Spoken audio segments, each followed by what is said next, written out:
Oke, selamat pagi. Assalamualaikum warahmatullahi wabarakatuh. Waalaikumsalam. Waalaikumsalam warahmatullahi wabarakatuh. Pagi, Ibu.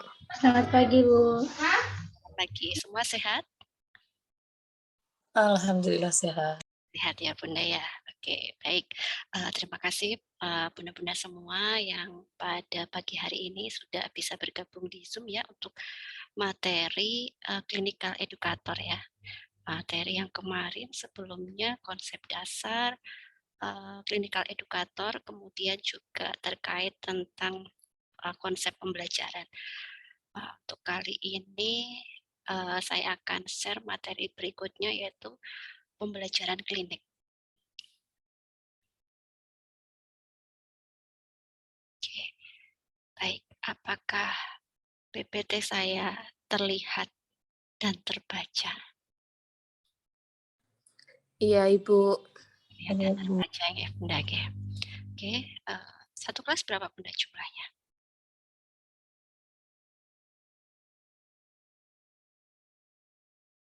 Satu kelas ini jumlahnya berapa? 19. 19, Ibu. Iya, Bu, 19 orang. Terima kasih. Nanti kalau misalkan suara saya kurang terdengar, nanti bisa langsung disampaikan ya, karena takutnya mungkin jaringan hilang atau terputus seperti itu. Seperti kesepakatan sebelumnya, materi pagi hari ini yaitu konsep pembelajaran klinik.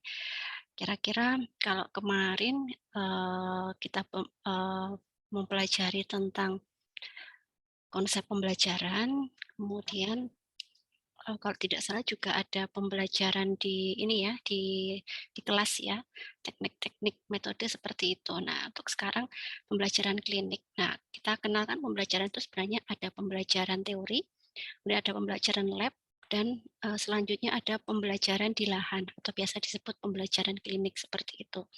Nah, mungkin benar-benar di sini yang sudah bekerja tentunya pernah membimbing adik-adik praktek, adik-adik D3 seperti itu. Nah, saat praktek kan pasti dibimbing ya, namanya ada bedside teaching.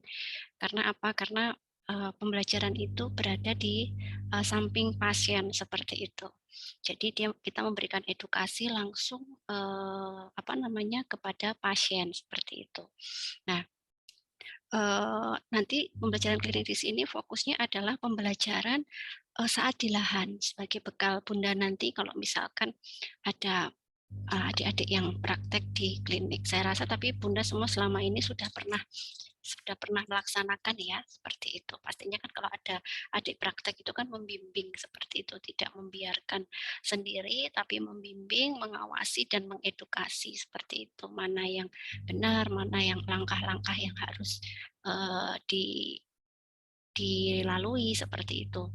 Artinya mungkin kita terbiasa kalau mungkin tanpa tanpa ada adik praktek itu kita langsung ya artinya mungkin ada beberapa langkah yang hilang seperti itu. Tapi kalau misalkan kita ada adik-adiknya praktek kan otomatis namanya kita memberikan bimbingan ya, jadi harus benar karena nanti yang itu akan ditiru ya sebagai role model. Artinya kadang kita memang berbeda dengan yang seperti biasanya, seperti itu. Karena mungkin akan ada pertanyaan, langkah-langkahnya kok tidak sama? Biasanya begitu, mereka di sini pakai ini seperti ini. Padahal kalau di lahan kan mungkin prinsipnya cepat ya Bunda ya, cepat, bersih, steril, dan aman seperti itu. Nah mungkin itu memang ada perbedaan antara teori dan di praktek. Tapi memang ada poin-poin tertentu yang bisa langsung dipangkas, tapi tetap memperhatikan hal-hal yang tidak boleh dilewati seperti itu. Kalau misalkan persalinan, contohnya poin penting itu adalah tangga susur seperti itu ya. Ya, bukan yang lainnya tidak penting, tapi intinya adalah yang penekanan yang paling difokuskan itu adalah teknik sangga susur. Misalkan seperti itu contohnya. Oke, sekarang kita masuk saja subpokok bahasan. Di sini ada pokok bahasan, ada subpokok bahasan. Sebenarnya kalau sekarang itu istilahnya sudah berubah ya, capaian mata kuliah ya, CPMK. capaian capaian pembelajaran mata kuliah. Jadi ada CPMK, ada sub CPMK. Sama aja dengan pokok bahasan dan sub pokok bahasan seperti itu. Pokok bahasan di sini yang pertama adalah konsep dan manajemen bimbingan klinik, kemudian aspek-aspek dalam pembelajaran klinik, kemudian keunggulan pembelajaran klinik, kemudian strategi belajar, belajar mengajar di lingkungan klinik, kemudian isu-isu terkait pembelajaran praktek klinik, kemudian tantangan pada pembelajaran klinik, kemudian komunikasi dan bimbingan klinik dan perilaku asertif. Kalau kita lihat di sini sebenarnya mungkin Bunda punya pengalaman ya, terutama saya panggil Bunda di sini mungkin karena rata-rata sudah banyak yang bekerja, mungkin kalau ada yang masih fresh graduate ya juga ada seperti itu. Artinya saat ada mahasiswa praktek tentunya bisa mengungkapkan dari poin-poin seperti ini tuh kira-kira mana pasti segala sesuatu yang ada ada kendala, ya ada kekurangan, ada kelebihan seperti itu. Itu nggih Bunda ya. Jadi artinya segala sesuatunya kalau kita berkaitan praktek klinik, nah mungkin Bunda bisa berpendapat di sini jika ada informasi mau ada adik, misalkan adik itu kan pastinya D3 ya, untuk praktek itu kira-kira seperti apa Bunda? Di benak Bunda itu gimana? Apakah repot, apakah senang, atau apa? Moga Bunda mungkin bisa ini menyampaikan pengalamannya.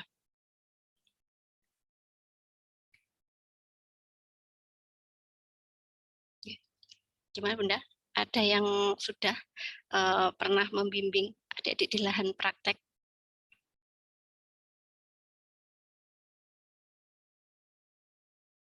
Gimana Bunda? Saya belum pernah, Bu. Belum pernah. Belum pernah. Oh, belum pernah. Ya. Oke. Baik. Jadi nanti artinya memang di situ kita ada suatu tugas baru nih Bunda ya, membimbing. Jadi membimbing ya memang kalau bayangan saya itu saya tidak pernah di lahan ya Bunda, artinya tapi kalau misalkan ada praktek itu dari apa namanya informasi-informasi dari teman yang ada di lahan itu suka duka seperti itu. Ya sukanya artinya dengan adanya adik praktek itu ya terbantu, tapi ada juga ekstra yang lebih yaitu membimbing, benar-benar membimbing karena berkaitan langsung dengan pasien gitu. Kalau di pantom kan mungkin salah atau apa itu kan pantom, tapi kalau ini kan berkaitan langsung dengan pasien seperti itu. Oke, nah kemudian pembelajaran klinik itu sendiri merupakan metode mendidik peserta didik di klinik yang memungkinkan pendidikan memilih dan menerapkan cara mendidik yang sesuai dengan tujuan dan karakteristik individual peserta didik berdasarkan kerangka konsep pembelajaran, yaitu Nur Salam seperti itu. Kemudian selanjutnya sebagai alat pembelajaran, yaitu menghubungkan berbagai teori yang diperoleh dari berbagai mata ajar dan pengalaman praktek di laboratorium. Jadi di sini menghubungkan Bunda ya antara teori dan praktek di situ ya. Dihubungkan kan kita bisa praktek harus ada teori. Nah, itu kan kalau bedanya dukun sama kita ya Bunda ya. Jadi ada teori dulu kemudian kita praktekkan. Tapi kalau misalkan dukun, mereka kan tidak ada teori Bunda, berdasarkan pengalaman seperti itu kemudian mereka menerapkan. Sebenarnya kalau dipikir ya sama-sama, misalkan kasusnya persalinan ya sama-sama bisa melahirkan, sama-sama bisa menolong persalinan, sama-sama bisa memantau, bahkan mungkin kalau dukun dia lebih ini bisa menunggui sampai memulai pembukaan awal, mulai sampai memandikan, mulai semuanya mungkin. Nah, seperti itu. Nah, tapi sekarang kan ada kemitraan ya, kemitraan mana yang menang dukun, mana yang menang bidan seperti itu. Jadi itu yang menjadi pembeda bahwa kalau kita ada teori, dengan teori kita tahu SOP-nya, kemudian tahu mana yang masuk ranah fisiologis, mana yang masuk ranah patologis, dan selain dengan teori kita juga bisa mencegah terjadinya komplikasi seperti itu, sehingga komplikasi itu bahkan mungkin bisa dicegah seperti itu. Jadi kita juga tahu kalau misalkan persalinan tidak lama, tidak ada kemajuan, kapan kita harus merujuk, seperti itu. Tapi kalau misalkan dukun kan tidak ada ya Bunda ya, mungkin kalau ditolong lama ya ditunggu, bahkan mungkin dilakukan intervensi yang sebenarnya justru membahayakan. Nah, jika sudah terjadi seperti itu, pastinya dukun tidak akan memanggil dokter Bunda. Nah, kalau dukun merujuk, enggak mungkin merujuk ke rumah sakit. Tentunya pastikan kita ke bidan. Nah, seperti itu. Jadi merujuknya ke bidan, sedangkan kasus itu sudah bukan wewenang dari kita. Seperti itu. Rata-rata kalau sudah dukun merujuk itu kan sebenarnya sudah bukan wewenang kita. Seperti itu. Ya. Jadi itu tadi salah satu sebagai alat pembelajaran yang berkaitan teori dan praktek. Nah, terutama kalau di sini kan di laboratorium, kemudian diaplikasikan di lahan seperti itu. Cuman kemarin beberapa masih ada yang namanya ada perbedaan yang sangat mencolok antara di pantom sama di pasien, seperti itu. Nggak usah jauh-jauh, contohnya palpasi leopard ya. Palpasi leopard kalau di pantom itu mungkin mudah seperti itu, karena kita bisa menentukan DJJ sendiri. Oh, kalau DJJ misalkan punggung kanan, punggung kiri, kita estimasi kalau punggung kanan di bagian mana DJJ. Nah, kita DJJ, oh iya terdengar DJJ begitu. Itu kan skenario kita seperti itu. Tapi kalau coba di lahan praktek yang ketemu ibu hamil, jangankan menemukan DJJ kalau masih yang awal ya Bunda, mungkin untuk menentukan TFU aja masih perlu dibimbing. Untuk menentukan selanjutnya leopard 1, leopard 2 itu bahkan mungkin sulit, bahkan tidak ketemu seperti itu. Ya. Oke, kemudian selanjutnya ada prinsip pembelajaran klinik. Yang pertama yaitu memberikan kesempatan praktek pada peserta didik untuk menerapkan teori. Kadang ada beberapa tipe mahasiswa Bunda. Di teori dia itu pintar, artinya dia cakap dalam teori, tapi di dalam prakteknya dia kurang mampu menguasai. Dan ada yang kebalikannya. Teorinya dia kurang mampu, tapi saat prakteknya dia cakap, dia menguasai. Tapi semua itu kalau di lahan ya, kalau kita penilaian saat menerjunkan mahasiswa atau adik-adik di lahan, yang kita nilai itu adalah salah satu yang poin terbesar selain skill itu adalah etika ya Bunda ya. Jadi etika ketanggapan seperti itu. Karena apa? Semua ini, skill ini itu kan berkaitan dengan kebiasaan. Kita akan bisa terampil karena terbiasa Bunda gitu ya. Jadi terbiasa itu kan memerlukan waktu, ada proses seperti itu. Nah, kadang kita nggak bisa meminta adik-adik atau mahasiswa saat ini dia bisa langsung palpasi leopard seperti itu. Nah, kemudian ya memang ada beberapa yang langsung bisa. Tapi artinya di sini mau ada proses. Yang penting kita nilai adalah kemauan dia untuk tanggap kalau misalkan habis Leopard 1 itu dia tahu, Leopard 2 itu seperti apa, Leopard 3 itu seperti apa. Nah, seperti itu. Tapi kalau kita udah tahu Leopard 1 gitu, Leopard 2 juga masih bingung, masih lupa. Nah, seperti itu ya, memang ada yang seperti itu. Jadi artinya skill itu memang perlu proses Bunda ya. Tapi ya makanya yang kita nilai di lahan praktek itu yang paling besar itu adalah etikanya Bunda, bagaimana dia tanggap cekatan tanggap seperti itu terhadap ya bukan hanya pasien tetapi juga pada kita saat pasien datang itu seperti apa, kemudian ketepatan dia mengumpulkan tugas-tugasnya, ya seperti itu komunikasinya, terutama yang paling susah adalah komunikasi dengan pasien ya Bunda ya. Artinya Eee, mungkin dia sebenarnya bukan tidak bisa, tapi karena dia terbiasa menghadapi pantom, seperti itu. Nah, makanya dengan praktek klinik itu dilatih untuk terbiasa, seperti itu. Jadi dilatih untuk terbiasa, makanya kadang kalau kita ada pertanyaan, "Ini yang praktek yang pertama masih keberapa?" "Masih pertama kali." Nah, itu juga agak ekstra. Nah, terutama biasanya kalau praktek pertama di kebidanan itu kan KDK ya, Bunda ya, praktek keterampilan dasar klinik. Biasanya adik-adik akan dilabkan di IGD, kemudian di ruang bedah, ruang perawatan, intinya perawatan, belum fokus ke praktek kliniknya. Nanti kalau dia sudah PKK, KDK, biasanya ada KDK 1, KDK 2.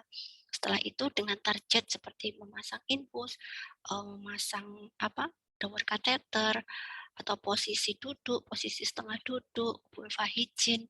Intinya yang dasar seperti itu, mulai dari menggunakan handscoon, mulai dari dia membuat larutan klorin, merendam alat, semuanya yang dasar di situ didapatkan. Baru setelah semuanya itu selesai, kemudian lanjut di PKK 1. Jadi PKK 1, PKK 2, PKK 3. Seperti itu. PKK 1 biasanya masih fisiologis, Bunda. Nanti baru PKK 1, PKK 2 itu masih fisiologis, kemudian biasanya PKK 3 itu sudah masuk patologi engema, sugeng enjang, sudah masuk ranahnya patologi seperti itu. Ada target-target. Jadi kalau PKK 1 mungkin masih kehamilan, semuanya masih fisiologis. Bahkan kalau persalinan masih ada partes pandang seperti itu. Kemudian prinsipnya itu tadi ya, mengembangkan potensi peserta didik, memberi pengalaman belajar bekerja secara tim. Nah, ini sangat dibutuhkan ya untuk bekerja tim, tidak bisa mandiri ya, tidak bisa bekerja sendiri karena memang diperlukan tim, terutama apalagi kalau misalkan ibu hamil fisiologis pun kan pasti kita memerlukan tim ya. Artinya kalau saat dia cek HB, kemudian dia harus ada pemeriksaan USG seperti itu. Terutama yang khususnya yang dengan komplikasi. Kemudian ada tentunya pengalaman belajar, memberikan pengalaman awal dan memperkenalkan dunia kerja profesional. Dia akan aktualisasi, Bunda. Artinya, oh saya menjadi bidan itu kan hanya gambaran dia. Saat nanti mau kuliah jadi bidan, dia akan punya gambaran. Oh nanti saya seperti bidan, yang dilihat enaknya gitu. Yang dilihat suksesnya, berhasilnya, kan motivasinya itu. Nah, kita pasti tahu bahwa di balik keberhasilan, kesuksesan ada suatu proses yang sangat luar biasa seperti itu. Jadi dia mengaktualisasikan, kemudian membantu mengatasi masalah yang dihadapi peserta didik. Nah, terutama masalahnya biasanya canggung, kaku, takut. Nah, seperti itu ya, takut dalam hal takut sama si elahannya, sama pembimbingnya, ya takut sama dosanya sendiri karena laporannya belum selesai, takut nggak bisa berkomunikasi, seperti itu. Nah, kemudian selanjutnya siklus pembelajaran klinik. Yang pertama adalah yang pasti yang menjadi dasar adalah prinsip teori ya. Nah, kemudian setelah teori, kita praktek lab terlebih dahulu sebelum terjun ke lahan. Kemudian setelah laboratorium selesai, kan biasanya kalau sebelum praktek itu ada lab, ada demonstrasi ya, ada demonstrasi, ada terbimbing, ada mandiri, kemudian ada ujian lab ya, atau biasanya disebut UHAP, ujian tahap. Setelah UHAP, jika dia dinyatakan lulus UHAP, baru dia boleh mengikuti praktek klinik di lahan, seperti itu. Setelah lulus, kemudian ada pertemuan praklinik, yaitu adalah memasukkan proposal ke rumah sakit atau BPM atau mungkin ke dinas kesehatan atau ke organisasi profesi, bahwa kita akan memasukkan sejumlah mahasiswa untuk melakukan praktek entah KDK, entah PKK, seperti itu. Kemudian di situ dibahas tentang tata tertib, kemudian sanksi-sanksi seperti itu ya. Artinya kemudian setelah koordinasi, kemudian ada penyerahan seperti itu bersama mahasiswa hadir, mahasiswa diserahkan untuk praktek sejumlah berapa, prakteknya berapa lama, yang biasanya dihadiri kalau ada kepala puskesmas ya kepala puskesmas, biasanya kalau di rumah sakit ya biasanya ada direktur rumah sakit atau yang mewakili seperti itu Bunda, dan CA, misalkan di rumah sakit ada beberapa lahan ya, ada beberapa ruangan mereka hadir gitu kalau di rumah sakit. Kalau di puskesmas, biasanya kalau praktek puskesmas, kita proposalnya langsung masuk ke profesi, kalau tidak salah ke IB, kalau bukan ke dinas kesehatan. Ke dinas kesehatan, nah dinas kesehatan yang akan memberikan surat tembusan ke puskesmas. Nah dari puskesmas akan ditunjuk siapa yang menjadi CA-nya. Kemudian kumpul bersama, diundang semua, biasanya kepala puskesmas, kepala dinkes, serta dosen-dosen terlebih dahulu yang menjadi pembimbing, ada raker ya, rakor dan raker seperti itu jika sudah kesepakatan, kemudian pembekalan artinya pembekalan dari institusi seperti itu, mahasiswa tata tertibnya, formatnya, laporannya apa, kemudian setelah itu mahasiswa diserahkan ke lahan seperti itu. Jadi ada pembukaan, mahasiswa harus datang, tepat waktu, tata tertibnya seperti apa. Biasanya nanti kalau izin sakit itu mengganti 1 kali, kalau alfa tanpa keterangan 2 kali, seperti itu. Nah, biasanya itu nanti ada seminar kasus, berapa target askep yang harus diselesaikan, seperti itu. Kemudian setelah itu semua selesai, kemudian kegiatan praktek klinik. Nah, biasanya di sini ada ya ada kunjungan rumah, kadang ada on calling ya. Jadi dipanggil kalau ada persalinan, dipanggil untuk mana ada bidan yang ada persalinan, mahasiswa datang seperti itu.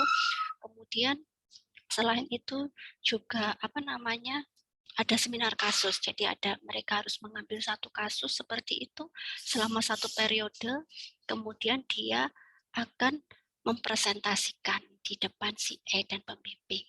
Kemudian pertemuan pasca klinik itu adalah mengevaluasi ada permasalahan-permasalahan apa. Biasanya yang banyak muncul permasalahan itu di BPM, Bunda.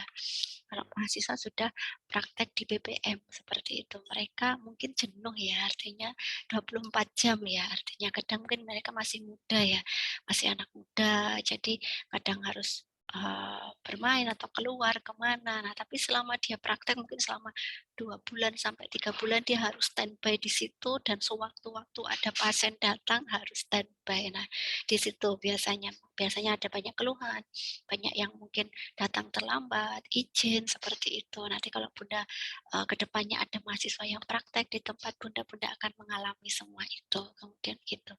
Tapi yang perlu kita ingat, misalkan memang setiap pembelajaran itu kan namanya belajar ya Bunda, pasti ada yang kurang, ada yang lebih. Nah, jika memang ada kekurangan yang memang membuat kita itu yang mungkin marah, jengkel, yang perlu kita ingat adalah mereka adalah generasi penerus kita, Bunda. Ya mau tidak mau memang kita bertanggung jawab ya, artinya harus kerjasama, tidak hanya di lahan tapi juga dengan institusi seperti itu. Jika ada yang salah satu peserta didik yang memang benar-benar dia melanggar aturan atau apa, nah satu hal yang memang harus kita pegang, kita jadikan mereka apa ya, ada masalah apa, kita berbicara baik-baik seperti itu, permasalahan apa selesaikan bersama, dan yang satu kita ingat adalah mereka semua adalah generasi penerus kita, seperti itu. Nah, kemudian komponen pembelajaran klinik itu ada student, yaitu adalah mahasiswa, ada coach itu adalah kita ya, apa pembimbing seperti itu, ada pasien, ada setting itu setting tempatnya seperti itu. Ada tempatnya yang di-setting seperti itu, ada ruangan-ruangan mana yang dipakai. Nah, kemudian komponen pembelajaran klinik, nah di situ ada mahasiswa. Mereka harus aktif belajar. Nah, ada usia ya. Ada usia kadang belajar itu memang tidak menuntut usia ya, Bunda ya. Artinya boleh sampai kapanpun juga boleh. Artinya mau usia sebentar, mau usia apa? Sudah 60 lebih atau boleh, tidak ada batasan belajar seperti itu ya. Kalau kuliah ya Bunda ya. Jadi artinya, tapi kadang juga karena usia masih terlalu ini, kadang juga mempengaruhi seperti itu. Kita bisa membedakan mana yang reguler dan non reguler seperti itu. Bagaimana kita membimbing adik-adik atau mahasiswa yang sudah sambil bekerja dan yang sama sekali belum bekerja atau masih dari SMA seperti itu akan berbeda cara perlakuannya Bunda, itu akan sangat berbeda sekali. Kemudian ilmu pengetahuan kan ditransfer ya Bunda ya, ditransfer diberikan setiap di teori itu tadi. Jadi tidak hanya pengetahuan teori tapi juga pengetahuan secara praktek seperti itu. Kemudian pembimbing dosen dan pembimbing klinik harus menjadi motivator, memotivasi ya, eksternal motivator ya. Kemudian katalis yaitu mempertahankan motivasi, menjadi moderator, kemudian menjembatani, memberikan kesempatan untuk belajarnya. Cuman kadang itu tadi saat kita memberikan kesempatan belajar pada praktek pembelajaran klinik itu dilema Bunda, kalau untuk saya lihat, saya amati untuk di lahan. Karena ada beberapa yang mahasiswa belum dilepaskan sendiri, masih dipantau.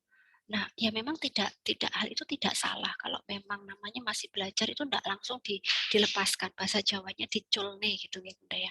Memang harus dipantau. Nah, diberikan kepercayaan. Cuman kadang saat memberikan kepercayaan itu kan melihat dulu. Nah, ini anak ini kira-kira bisa enggak? Nah, kalau enggak bisa nanti saya ini kan memang itu betul karena berkaitan dengan nyawa ya seperti itu. Tapi tidak apa-apa kita observasi, tetap kita berikan kesempatan tapi sambil dibimbing, sambil diamati seperti itu. Jadi saat kita kita memberikan kesempatan kepada peserta didik, mereka akan merasa termotivasi seperti itu. Kadang ya ada udah dikasih kesempatan takut, itu juga banyak Bunda terjadi.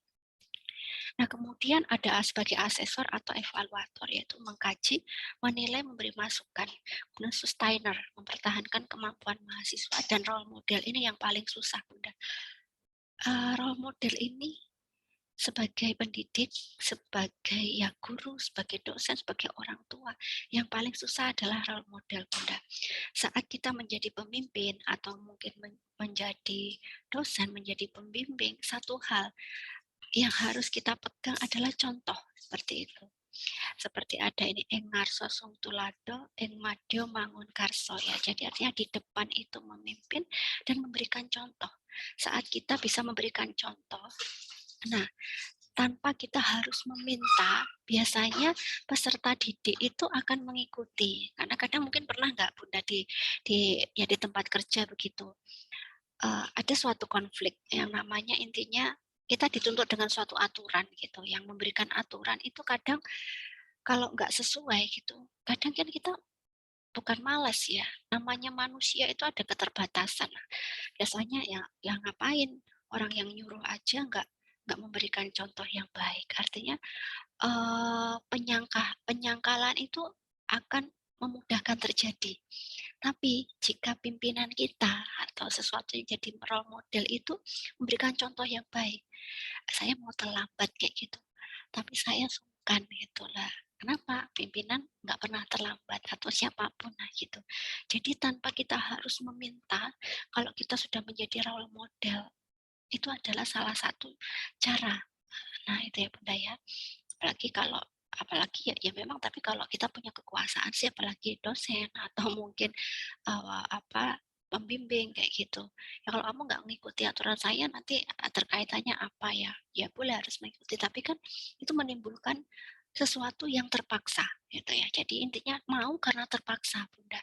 Mau kalau terpaksa itu tidak akan memberikan pengalaman yang bagus. Nanti suatu saat dia lulus yang dia ingat pasti karena bukan bukan ininya yang diingat itu galak seperti itu. Dosen yang paling galak, dosen yang paling killer gitu. Jadi tidak diingat pengalaman dia saat dia belajar seperti itu. Itu ya mungkin coba Bunda kilas balik saat Bunda posisi seperti saat ini, Bunda coba beberapa menit gitu mengkilas balik saat Bunda praktek apa pengalaman yang Bunda pertama kali ingat. Monggo Bunda. Apa yang saat Bunda D3 dulu, apa pengalaman yang pertama kali Bunda ingat saat praktek klinik? Apa Bunda?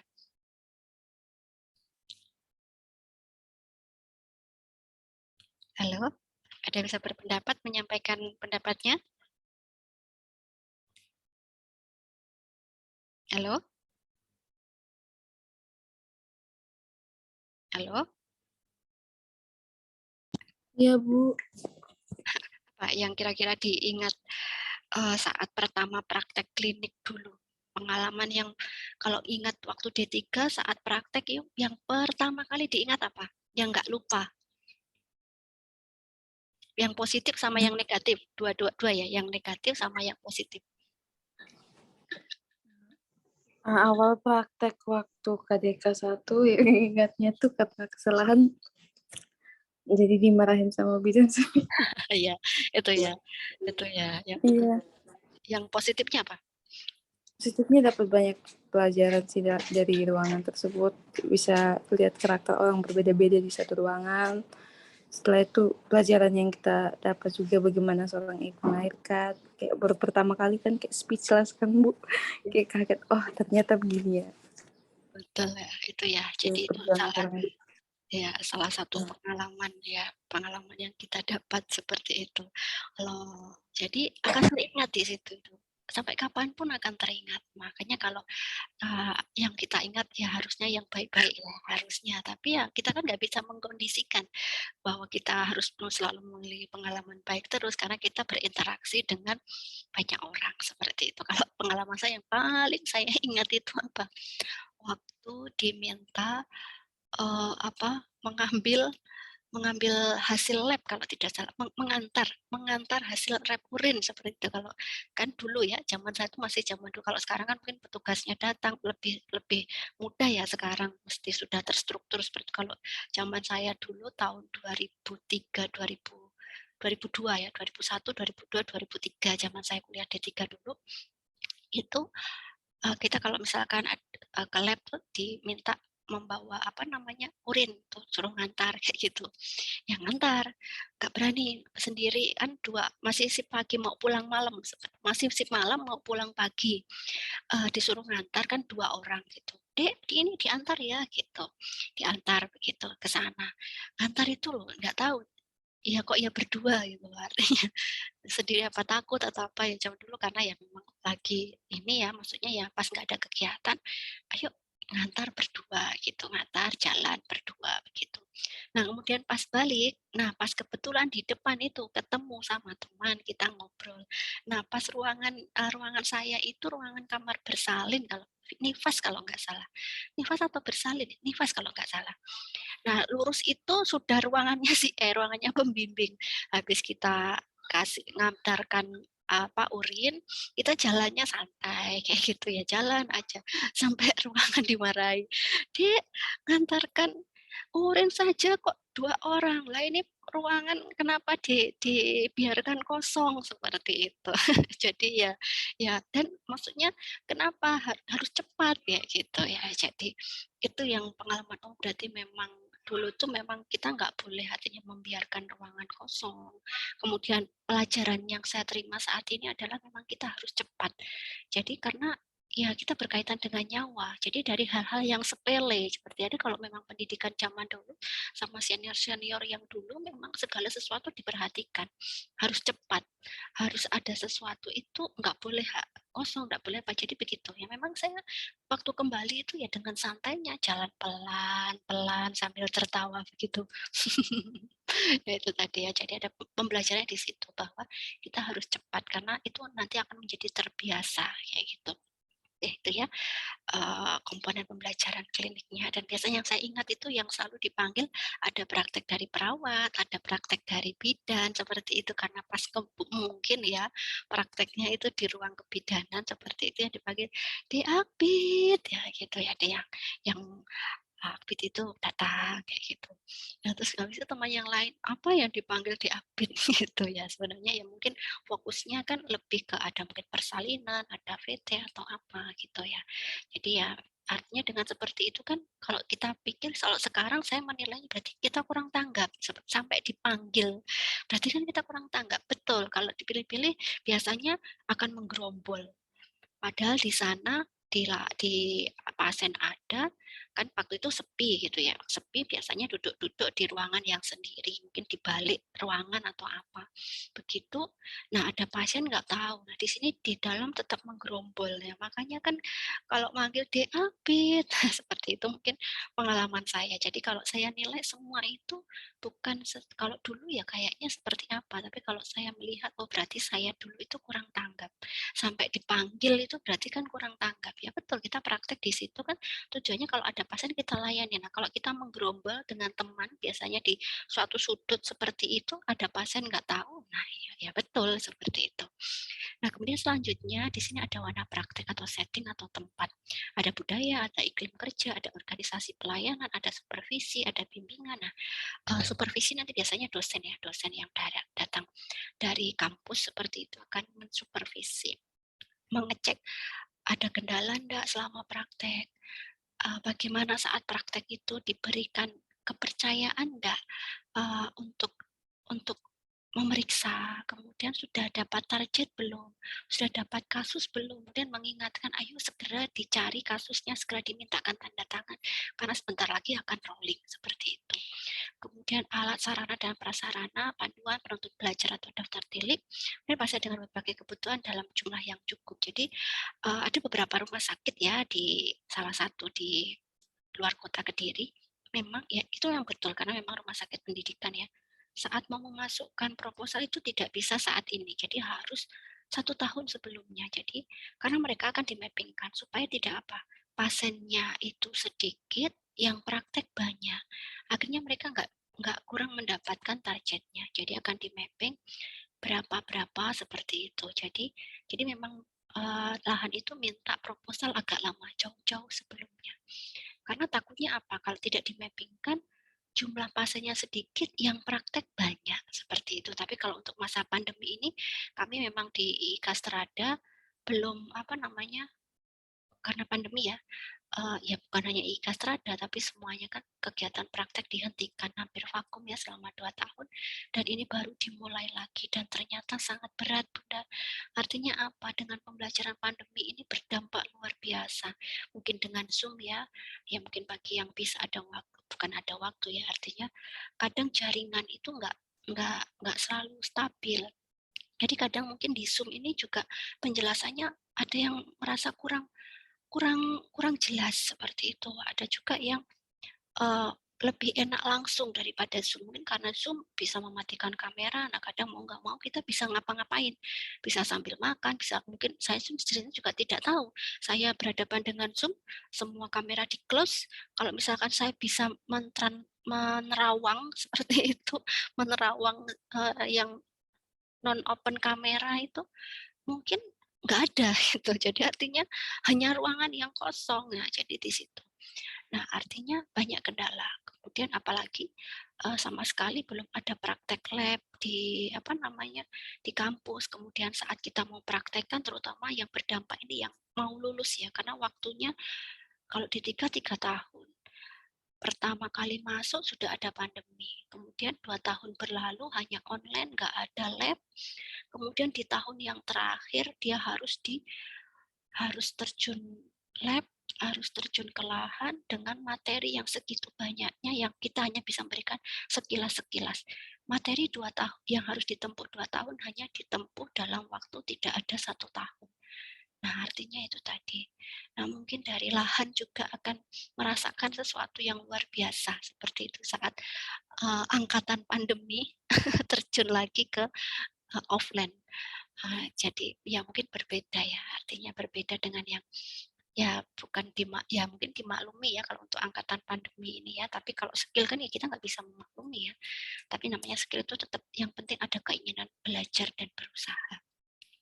Nah, kemudian aspek dalam pembelajaran klinik itu di sini ada aspek kolaborasi institusi pendidikan dengan pelayanan. Jadi ya itu tadi seperti yang saya sampaikan di awal tadi bahwa ada kerjasama di mana lahan itu menjadi tempat mahasiswa praktek. Boleh di BPM, boleh di rumah sakit, boleh di puskesmas. Nah, kemudian institusi pendidikan, kerangka tujuannya ada tujuan peserta didik, target keterampilannya, situasi klinik yang diharapkan. Kemudian fasilitas di pelayanan ada administrasi, ada kerjasama ya, ada ruangan, ada pembimbing klinik, ada klien atau pasien, kemudian ada aspek komunikasi antar pembimbing klinik dan pasien. Kalau semuanya ada tapi nggak ada pasien kan ya sama saja nggak bisa praktek kan Bunda, seperti itu. Kemudian keunggulan pembelajaran klinik yang pertama dari sistem pembelajaran itu berfokus pada masalah nyata dan konteks praktik profesional ya. Ini yang menjadi kendala kadang saat kita dihadapkan pada kasus yang nyata, real. Beda dengan kasus semu. Kasus semu itu kan kasus kita setting sendiri.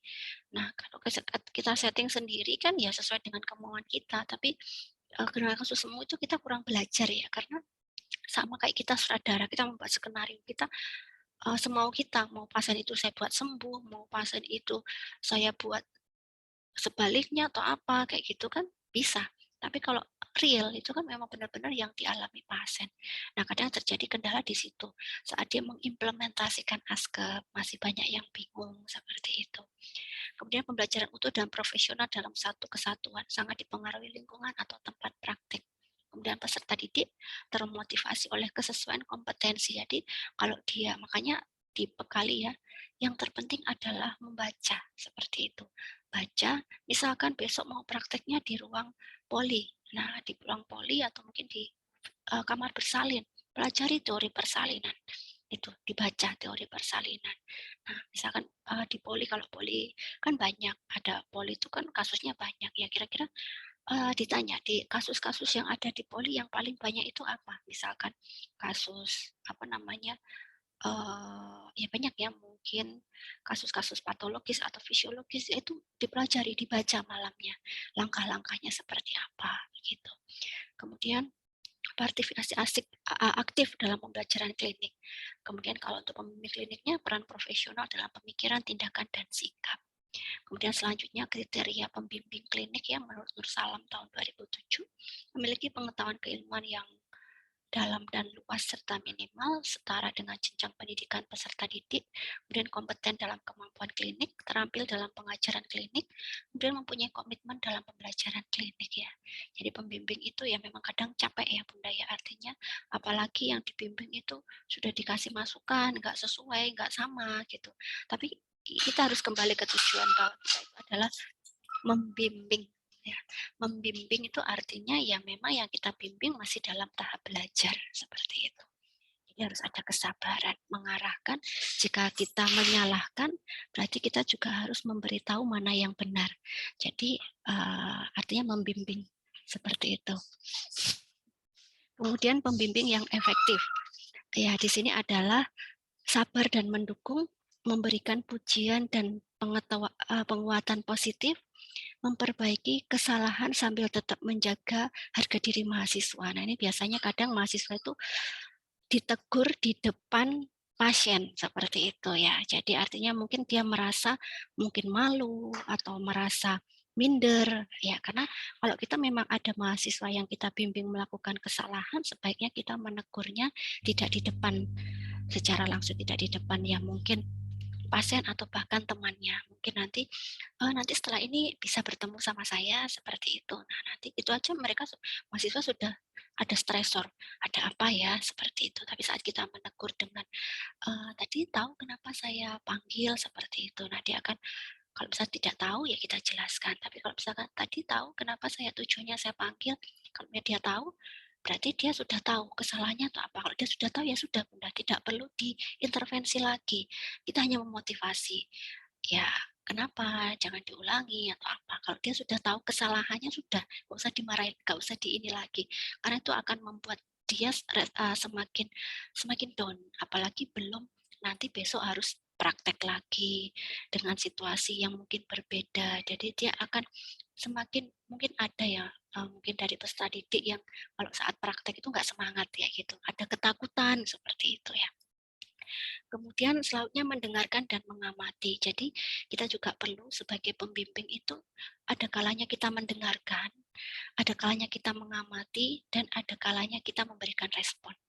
Kemudian mahir dalam keterampilan, ini salah satu yang menjadi role model ya saat kita menjadi pembimbing, ya kita harus mampu terlebih dahulu ya seperti itu, karena dengan kita mampu kita akan bisa memberikan bimbingan, menguasai seperti itu.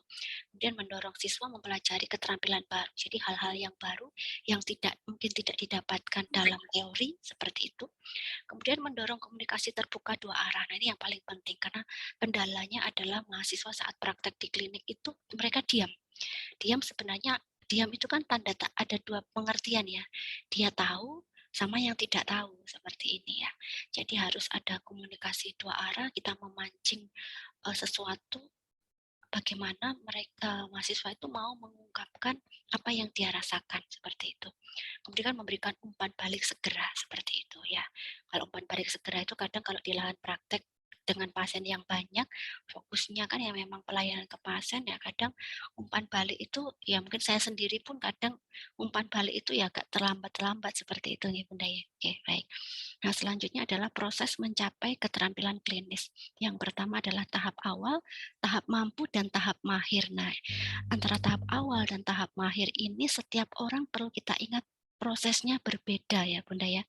Jadi kita tidak bisa menyamakan semua peserta didik ini sama. Ada mungkin yang tahap awal itu dia sudah bisa. Kemudian ke tahap mampu itu teman-temannya sudah di tahap mampu, dia masih berkutik di tahap awal.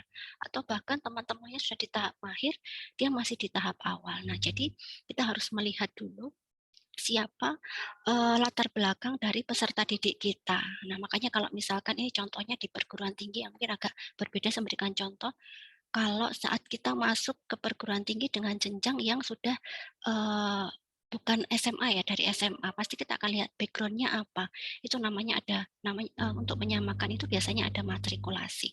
Jadi supaya start di tahap awalnya itu sama seperti itu. Makanya kita kalau di praktek klinik harus melihat latar belakang dari siswa itu seperti apa.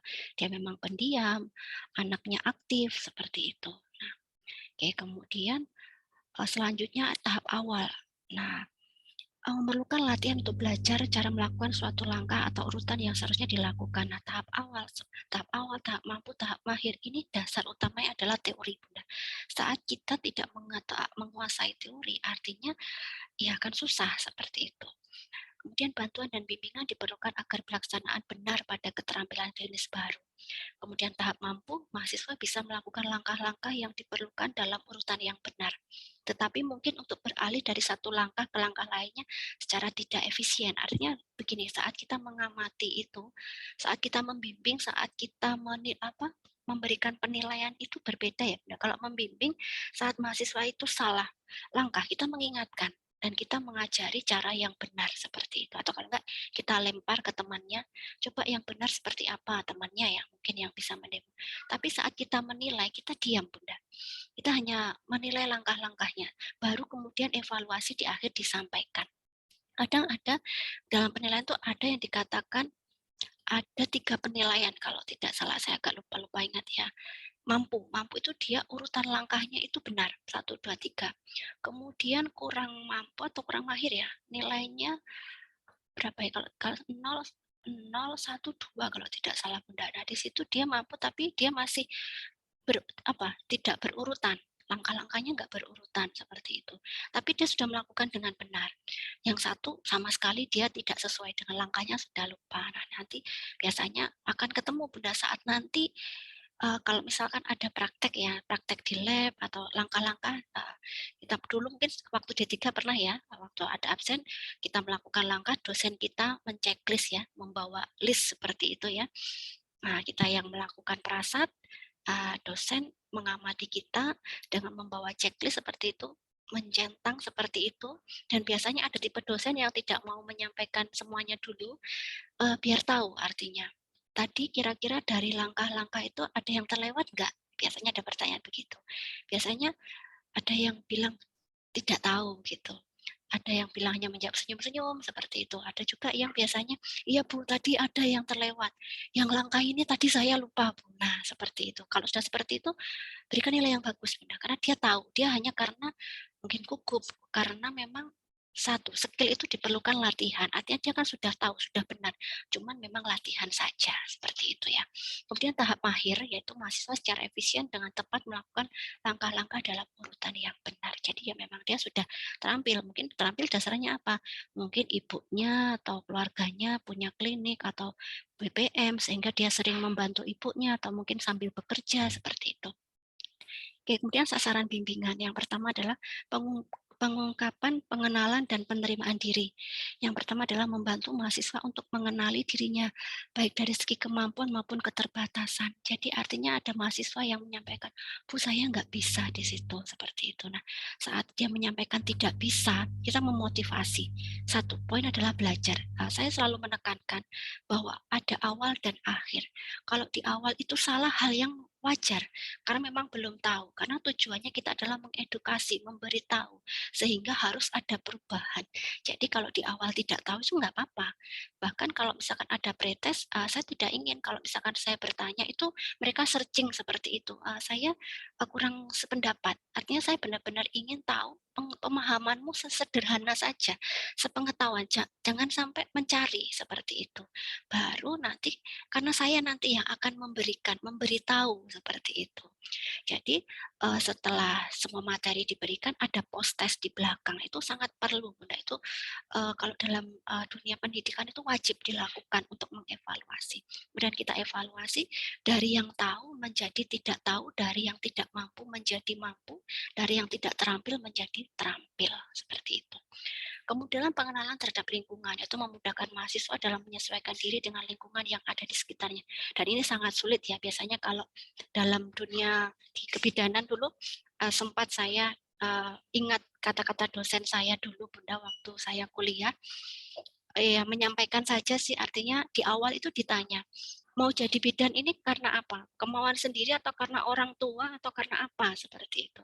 Ada yang menyampaikan kemauan sendiri. Nah, ada yang menyampaikan karena orang tua atau kalau enggak, ya karena mengikuti teman. Nah, ini harus di awal startnya harus ada perbedaan benar karena kalau dia sudah kemauan sendiri ditempa dengan hal-hal yang sulit dia akan gampang beradaptasi.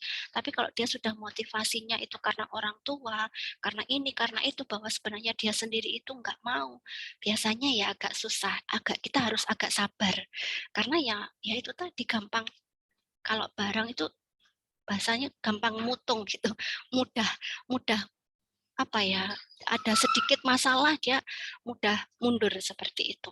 Oke, kemudian selanjutnya adalah pengambilan keputusan, yaitu membantu mahasiswa menentukan pilihan dan agar mahasiswa bertanggung jawab terhadap konsekuensi yang dipilihnya. Kemudian selanjutnya ada pengarahan diri, individu atau mahasiswa yang dibimbing akan berani melaksanakan keputusan yang ditetapkannya dan berusaha mengarahkan dirinya pada kegiatan yang menguntungkan.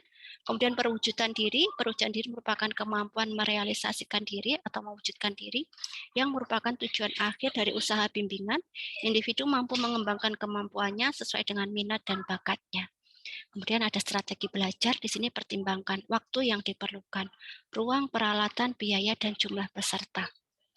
Kemudian metode, di sini ada metode pemecahan masalah atau problem solving, konferensi atau kelompok diskusi, observasi, bedside teaching, nursing care study. Nah, kemudian isu terkait pembelajaran klinik yaitu jumlah mahasiswa yang lebih banyak daripada pasien, fasilitas dasar ruangan yang kurang memadai, pembimbing klinik terlalu banyak tanggung jawab, jadi kurang skill untuk membimbing, kasus yang didapat di kurikulum jarang ditemukan. Kemudian selanjutnya masih terkait isu pembelajaran praktek klinik ya, target keterampilannya itu apa? Seperti itu. Kemudian proporsi mahasiswa dan pembimbing tidak seimbang. Kurangnya role model, kecenderungan dosen hanya supervisi singkat, seperti itu. Kemudian tantangan pembelajaran klinik yaitu memperkecil gap atau kesenjangan teori dan praktek.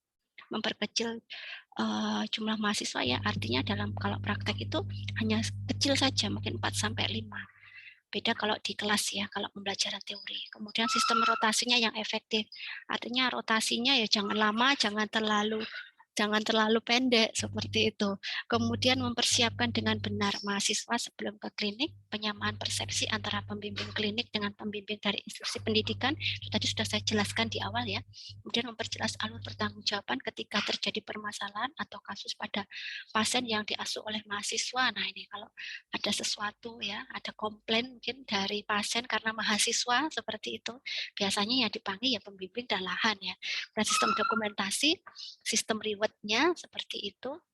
Kemudian komunikasi dalam pembelajaran klinik ada pandangan positif, menerima peserta atau praktikan, mengembangkan respon pada lingkungan, komunikasi yang wajar, terbuka, dan sentuhan pribadi, seperti yang saya katakan tadi ya, kita belajar berempati ya, seperti itu, menunjukkan empati, menekankan tanggung jawab peserta didik dalam pembelajaran, memberi kesempatan belajar, memberi penghargaan dan evaluasi yang jujur.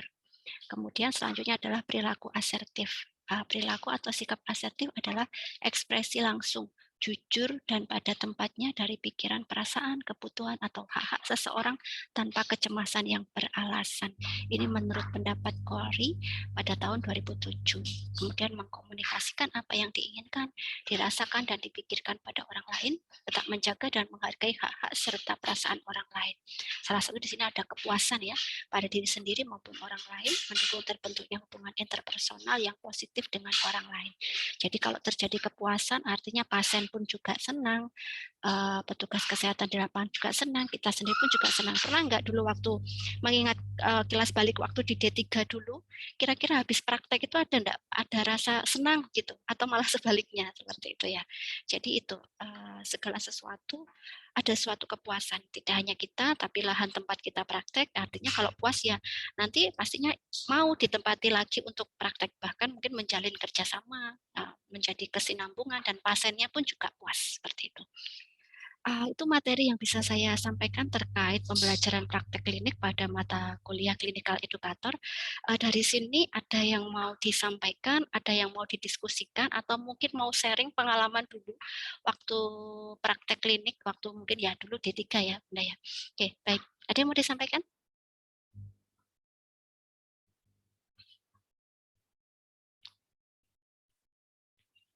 Ada, Bunda?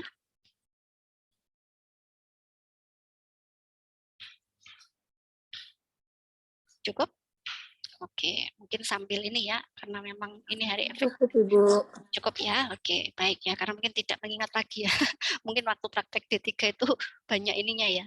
Oke, apa ya. Tapi nanti kalau ini kan sebagai bekal Bunda ya, artinya kalau nanti kan ini rata-rata Bunda semua sudah bekerja ya.